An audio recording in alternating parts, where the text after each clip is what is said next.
When we're talking about garlic, let's look at inflammation. So one of the hallmarks of cancer is inflammation, and there's a dietary source with inflammation. In other words, the modern diets that we have now are what we call pro-inflammatory. Inflammation is one of those factors that increases pro-cancer cascade.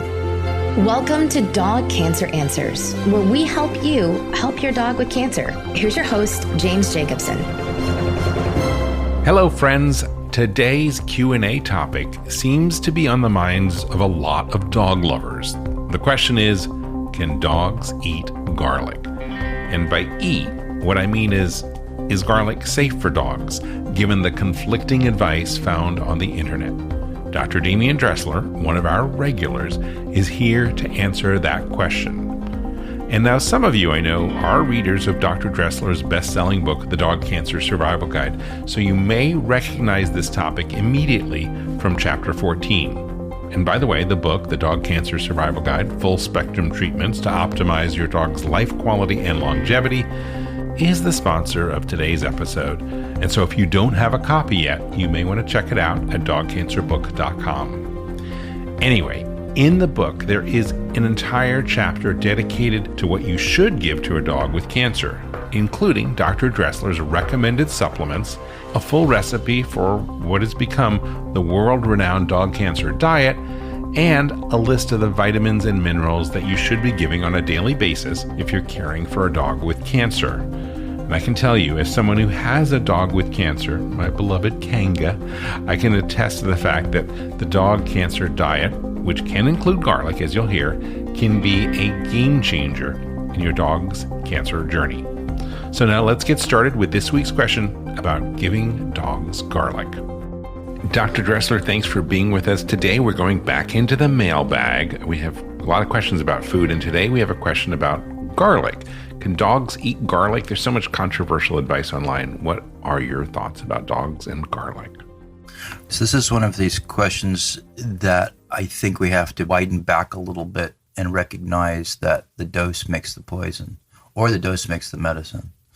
Because if we're having a small amount of a substance that can be beneficial versus a larger amount of that substance that can be toxic, and you look at pretty much every therapy that we have, if we're using a dose that's tolerated, you can get beneficial effects. But if you give 10 times the beneficial dose, the therapeutic dose, you can end up poisoning your dog.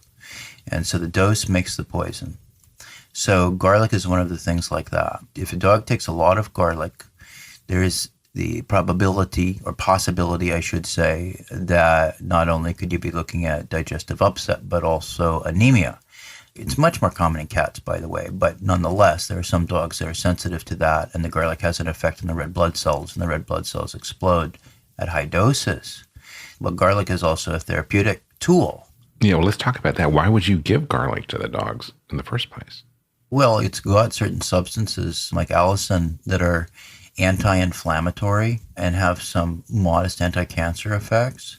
And so that was one of the reasons why small amounts of garlic are included in the dog cancer diet.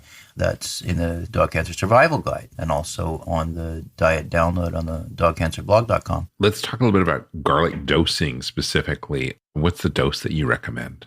So if you're looking for a practical dose, if you take your average large breed dog, let's say 50 pounds, 1 teaspoon of fresh minced garlic per day is a safe dose. And I've looked at this pretty carefully. That means if you have a 25-pound dog, you can give up to 1/2 of a teaspoon of fresh minced garlic in a day. Or if you have a 100-pound dog, you could do 2 teaspoons of fresh minced garlic in a day as part of an overall anti-cancer diet. And does that go backwards? So like a 12.5-pound dog, can you just keep dividing this that way? Yeah, about a quarter of a teaspoon of, again, fresh minced garlic. But, you always want to check with your veterinarian first on this, because let's say that your dog has a pre-existing problem with anemia. At that doses, you should also understand that some dogs like garlic and some dogs dislike garlic. And we're talking about raw garlic. The stuff in jars that's preserved and... Well, some of the ones in jars, I think, are jars of fresh chopped garlic. But what we're not talking about is cooked garlic that's cooked in butter, olive oil, or something like that. So it's fresh garlic.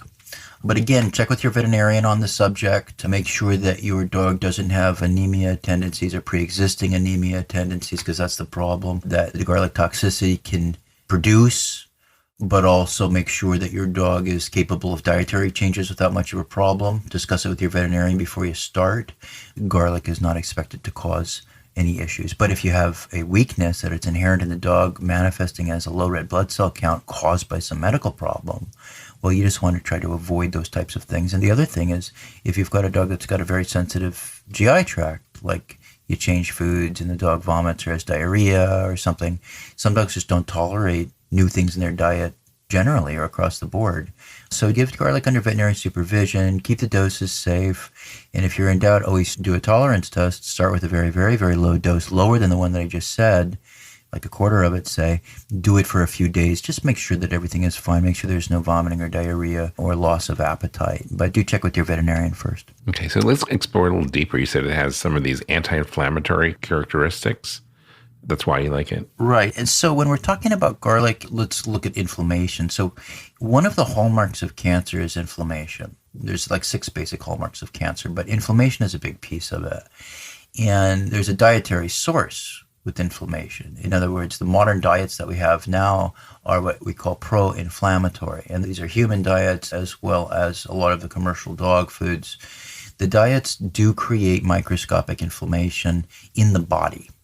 Now, cancer tends to thrive in an environment that is connected with inflammation or has inflammation in it. It actually promotes cancer cell growth, promotes DNA mutations that contribute to carcinogenesis, which is a way of saying tends to make normal cells at higher risk for turning into cancer cells. High degrees of inflammation are not good for the immune response. Immune suppression is also connected with cancer. Cancers are abnormal cells in the body, and one of the problems that bodies face when they're trying to clear cancer cells is the immune system is unable to get rid of cancer cells. But it's interesting if you look at the progression of cancer, because cancers start with normal cells, and it could be during our lifetime or it could be even generations preceding our lifetime. There are a number of different changes that have to happen before a normal cell will turn into a cancerous cell. But to get back to the point, inflammation is one of those factors that increases that pro-cancer cascade, that odds of developing cancer. And if you have cancer, your dog has cancer, propagating it, that means making it worse. Would you use garlic as part of a healthy diet for dogs that don't have cancer? I would. In small amounts? Yeah, I would. We'll put a link in the show notes to the amounts that you recommend based on weight, but it's really a small amount. And yeah, it's a very small amount, and there's an article in the blog that addresses this specifically. Okay, we'll put a link to that. And again, don't use cooked. Raw is where you get the benefits. Yeah, heating does a lot of different things to bioactive compounds or compounds in the body, which is one of the reasons why when we're talking about cancer diet, we're talking about low cooking temperatures. And that's a whole other subject. But short story is that raw garlic is a better thing to do. One of the things that I think we should address, I guess the last point really is this controversy, because I mean, people see that you recommend garlic as a small part of the dog cancer diet, and then they just get inflamed and people are, oh my God, that's wrong. That's poison. How do you respond? Well, people get inflamed about all kinds of things. Especially these days. People who get inflamed about things tend to get inflamed about a lot of different things in their life. So they're inflamed people. I guess that's my initial thought. The second thought is that we human beings, and I include myself in this, prefer things to be simple. And if you practice in an area or you do something for a long period of time, what appears simple is complicated to somebody who's not done it for a long time. So when I say things like the dose has impact on the subject, that is to say the dose makes the poison, or the dose makes the therapy, for me, that's really obvious. But for somebody who likes to think in black and white terms, that's going to be something that they don't really want to confront. The other thing is when people are sort of reacting in that way unpleasantly, they're not actually interested in receiving information. That's not what their primary agenda is. They're actually interested in being inflamed. So it's not poison if used in the right amount. In fact, it's therapeutic, and use fresh garlic. Yeah. Dr. Dressler, thank you so much. We'll have links to that article in the show notes. Thank you, Jim. Well, friend, that about does it for today's show. To access the show notes for today's episode, go directly to dogcanceranswers.com/garlic. It'll take you straight to the show notes for today's episode. And also on our website, you'll be able to listen to or download any of our previous episodes. That website again is dogcanceranswers.com. Of course, we are on all the social media channels, and you can get those links on our website. Now, if you like our podcast, please subscribe to it in your favorite podcast app, because new shows are coming every week, and you'll be able to select the ones that will best help you and your dog by subscribing to our podcast. And remember, subscribing to a podcast is free. I just spoke with a listener today who didn't know that, so subscribe. It's free. And speaking of free subscriptions, there is another one I would like to encourage you to subscribe to, and it is not a podcast. It's a free newsletter delivered straight to your email box called Dog Cancer News. Sign up and you'll get great editorial content to help you and your dog navigate the complexities of dog cancer.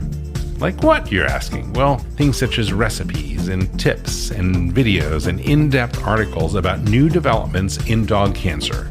Sign up for the newsletter free at dogcancernews.com. Did you hear that? Those touchstones remind me to remind you that we have veterinarians on call at Dog Cancer Answers on our listener line. If you have questions for one of our dog cancer vets, give us a call and tell us about it. And your question could be answered by one of our veterinary experts on a future episode of Dog Cancer Answers. The telephone number to call is 808-868-3200. That is 808-868-3200. It's available 24 hours a day, 7 days a week, or you can visit us on our website at dogcanceranswers.com. Until next time, I'm James Jacobson. And from all of us here at Dog Cancer Answers and Dog Podcast Network, we wish you and your dog a very warm aloha. Thank you for listening to Dog Cancer Answers. If you'd like to connect, please visit our website at dogcanceranswers.com or call our listener line at 808-868-3200. And here's a friendly reminder that you probably already know. This podcast is provided for informational and educational purposes only. It's not meant to take the place of the advice you receive from your dog's veterinarian. Only veterinarians who examine your dog can give you veterinary advice or diagnose your dog's medical condition. Your reliance on the information you hear on this podcast is solely at your own risk. If your dog has a specific health problem, contact your veterinarian. Also, please keep in mind that veterinary information can change rapidly. Therefore, some information may be out of date. Dog Cancer Answers is a presentation of Maui Media in association with Dog Podcast Network.